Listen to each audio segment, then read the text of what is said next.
सर्वेभ्यो नमो नमः। आज फिर जयपाल शास्त्री संस्कृत चैनल में आप सभी विद्वानों का हार्दिक अभिनंदन है, स्वागत है। मैं जयपाल शास्त्री आप लोगों के सामने उपस्थित हूँ गीता के 17वें अध्याय जो श्लोक है उसके साथ।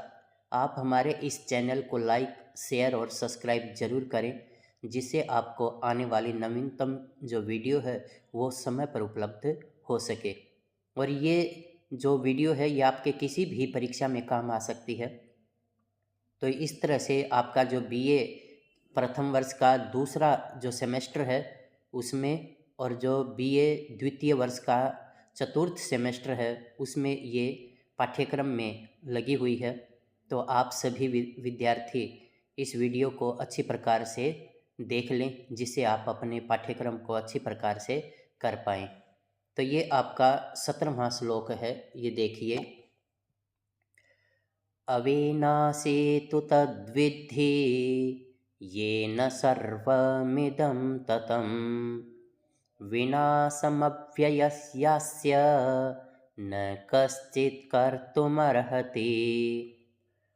ये अन्वय सहित व्याख्या है आपकी।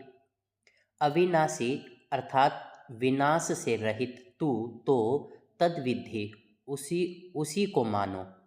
ये जो विद्धि है ये विद धातु है, लोट लकार मध्यम पुरुष और द्विवचन की क्रिया है। ये न जिसके द्वारा इदम सर्वम ततम ये सब कुछ व्याप्त है, उसी को तुम अविनाशी समझो, उसी को नाश से रहित समझो, अर्थात उसका कभी विनाश नहीं होता। अस्य इस अव्ययस्य विनाशम अर्थात जो कभी भी नष्ट नहीं होने वाला है उसका विनाश कर्तुम करने में कश्चिद न रहते, कोई भी समर्थ नहीं है। कहता है कि जो अविनाशी है, जो विनाश से रहित है, उसको अर्थात वो जो परमात्मा है आप उसे ही माने, और ये सब कुछ उसी में व्याप्त है, और उस विनाश रहित का विनाश करने में कोई भी व्यक्ति समर्थ नहीं है। प्रसंग है इसका, ये देखिए। प्रस्तुत श्लोक श्रीमद् भगवद गीता के सांख्य योग नामक द्वितीय अध्याय से अवतरित है। कुरुक्षेत्र की युद्ध स्थली पर भगवान कृष्ण अर्जुन से अविनाशी तत्व आत्मा के विषय में बता रहे हैं। इस श्लोक का ये सरलार्थ है। हे अर्जुन, तू नाश रहित तो उसको परमात्मा को ही जान जिससे यह सारा जगत व्याप्त है। इस अविनाशी का विनाश करने के लिए कोई भी व्यक्ति समर्थ नहीं है। इसकी ये भावार्थ है। श्री कृष्ण कहते हैं, इस संपूर्ण ब्रह्मांड में केवल परम तत्व आत्मा ही नाश रहित है। वह इस संसार में सब जगह विद्यमान है, कोई भी व्यक्ति उसका विनाश नहीं कर सकता। वस्तुतः वह आत्म तत्व सब में साक्षी रूप में व्याप्त है, अर्थात प्रत्येक जो जीव है उसमें एक चेतन तत्व विद्यमान है, और वो ना कभी मरता है ना उसके द्वारा कोई मारा जाता है, और सभी जीवों में वो साक्षी रूप में विद्यमान है। तो ये आपका 17वां श्लोक था। अब ये आपका 18वां श्लोक है, देखिए। अंतवन्तः इमे देहा नित्यस्योक्तः शरीरिणः अनासीनो प्रमेयस्य तस्माद् युध्यस्व भारत। इसमें ये क्या कहा गया है कि अनासीनः विनाश से रहित, अप्रमेयस्य अर्थात जो असीमित है, जो किसी सीमा में या मर्यादा में नहीं बंधा हुआ है, जिसको नापा नहीं जा सकता, ऐसे नित्यस्य और नित्य स्वरूप रहने वाले शरीरिणः जीवात्मा के इमे देहः ये जो शरीर हैं, ये जो काय है, ये जो तनु है, अंतवन्तः उक्तः ये विनाशशील कहे गए हैं। कहता है कि जो विनाश से रहित है, जिसे नापा नहीं जा सकता, जो असीमित है, नित्य प्रतिदिन जो शरीरों को धारण करने वाला है, ये जो शरीर हैं ये नाशशील कहे गए हैं, उक्ताः कहे गए हैं। तस्मात् इसलिए भारत, हे भरतवंशी अर्जुन, युद्धस्व, तुम युद्ध करने के लिए खड़े हो जाओ। प्रसंग है ये आपका। प्रस्तुत श्लोक श्रीमद् भगवद गीता के सांख्य योग नामक द्वितीय अध्याय से अवतरित है। भगवान श्री कृष्ण अर्जुन को शरीर की नश्वरता के विषय में बताते हुए युद्ध के लिए प्रेरित करते हैं। सरलार्थ है ये, हे अर्जुन, नाश रहित असीमित नित्य स्वरूप जीवात्मा के ये शरीर नाशवान कहे गए हैं। अर्थात जो जीवात्मा है, जिस शरीर को धारण करती है, वो जो शरीर हैं वो नाशशील हैं, मरण धर्मा है, वे नष्ट हो जाने वाले हैं, वे नित्य नहीं रहते। इसलिए हे भरतवंशी अर्जुन, तुम युद्ध करने के लिए खड़े हो जाओ, अर्थात युद्ध करो। तो यहाँ पर श्री कृष्ण जी अर्जुन से कह रहे हैं कि ये जो जीवात्मा है, आत्मा है, ये तो है सदा रहने वाला, लेकिन जो शरीर हैं ये है मरण धर्मा। इसलिए तुम युद्ध के लिए तैयार हो जाओ। अब इसमें आपका ये व्याख्या विशेष क्या कहा है इसमें? प्रस्तुत श्लोक में आत्मा को अविनाशी और शरीर को नाशवान कहा गया है। यहाँ अर्जुन के लिए भारत शब्द का प्रयोग हुआ है क्योंकि वह भरत के वंशज हैं या वंश में उत्पन्न हुआ है। भरत कौरवों और पांडवों के पूर्व पुरुष हैं, इसलिए इन्हें भारत के नाम से भी जाना जाता है। ये आपका 18वां श्लोक था। आगे ये आपका 19वां श्लोक है, देखिए।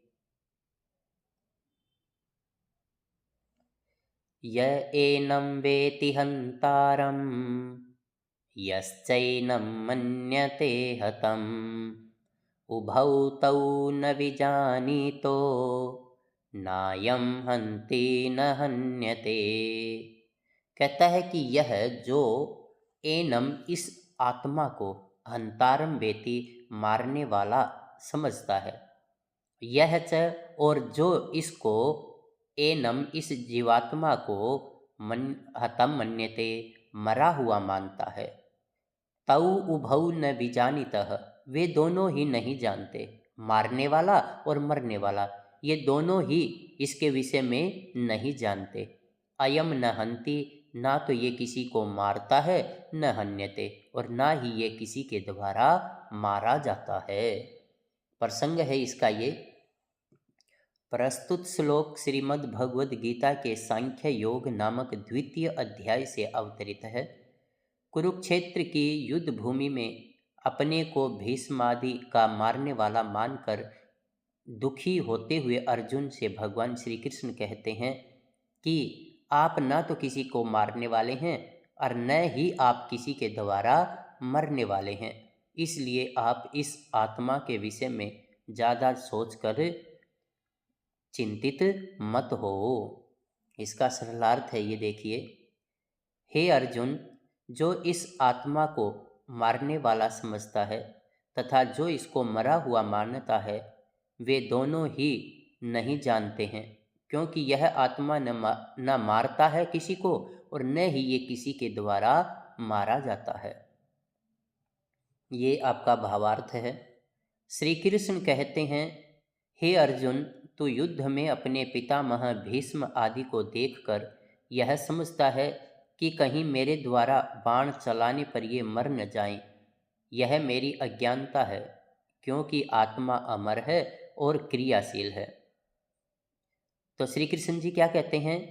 कहते हैं कि बाण चलाने पर ये मर न जाएं, यह तेरी अज्ञानता है। ये तेरी, अर्जुन से कह रहा है श्री कृष्ण कि भाई ये तेरी अज्ञानता है, क्योंकि आत्मा अमर है और क्रिया रहित है। यह न किसी को मारता है और न कोई इसे मार सकता है। इसमें विशेष क्या है?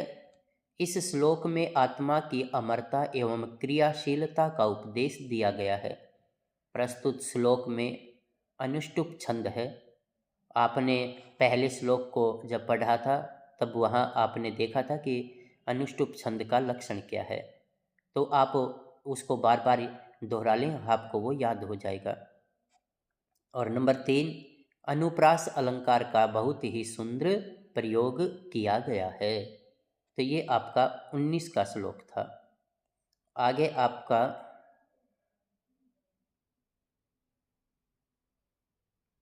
20 का श्लोक है, देखिए।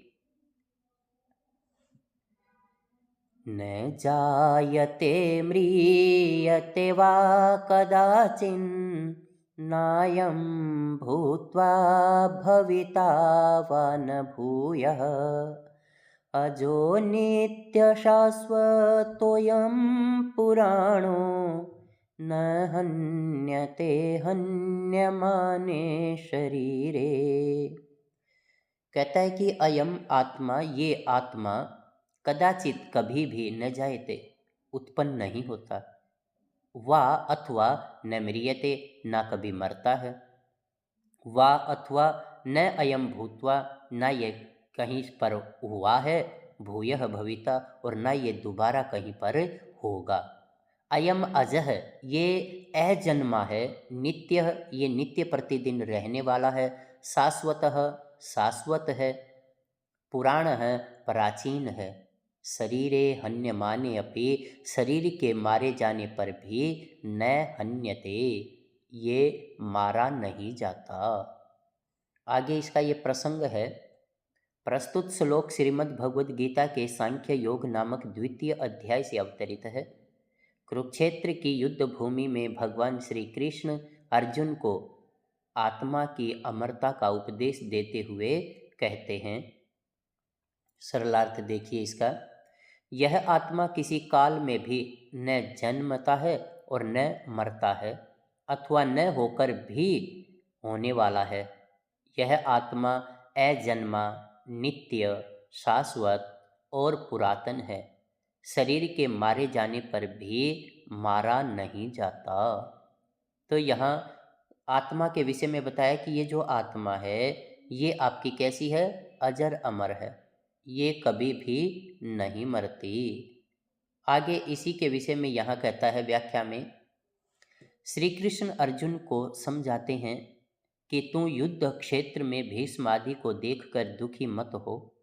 युद्ध में यदि ये मर भीग जाएंगे तो केवल शरीर ही नष्ट होगा, उसमें विद्यमान आत्मा नहीं, क्योंकि आत्मा जन्म मरण के धर्म से रहित है। यह जन्म न लेने वाला है, सदैव रहने वाला तथा अत्यंत पुरातन है। तो इसलिए आप ऐसा न माने कि शरीर के नष्ट होने पर ये जीवात्मा भी नष्ट हो जाएगा। अब यहाँ विशेष में कहा है, प्रस्तुत श्लोक में आत्मा के अजरता, अमरता, नित्यता, पुरातनता आदि भावों को वर्णित किया गया है। नंबर 2 में क्या कहा गया है, यहाँ कहता है कि प्रस्तुत श्लोक में उपजाति छंद है। नंबर 3 में क्या कहा इसने कि अनुप्रास अलंकार का बहुत ही सुंदर प्रयोग किया गया है। अनुप्रासः वर्ण साम्य साम्ये वैषम्यापि स्वरस्य यत्, ये अनुप्रास अलंकार का लक्षण है। आप इस लक्षण को भी ध्यान कर लें और जब परीक्षा हो तो उस समय आप इसको लिख भी सकते हैं, तो वहाँ आपको ये बहुत अच्छे नंबर दिलाने में सहायक सिद्ध होगा। ये आपके गीता के द्वितीय अध्याय के श्लोक थे। आप हमारे इस चैनल को लाइक, शेयर और सब्सक्राइब जरूर कर लें, जिससे आपको आने वाली अन्य जितने भी वीडियो हैं वो समय पर उपलब्ध हो सके। इन्हीं शब्दों के साथ आप सभी का बहुत बहुत धन्यवाद। जय तु संस्कृतम, जय तु भारतम।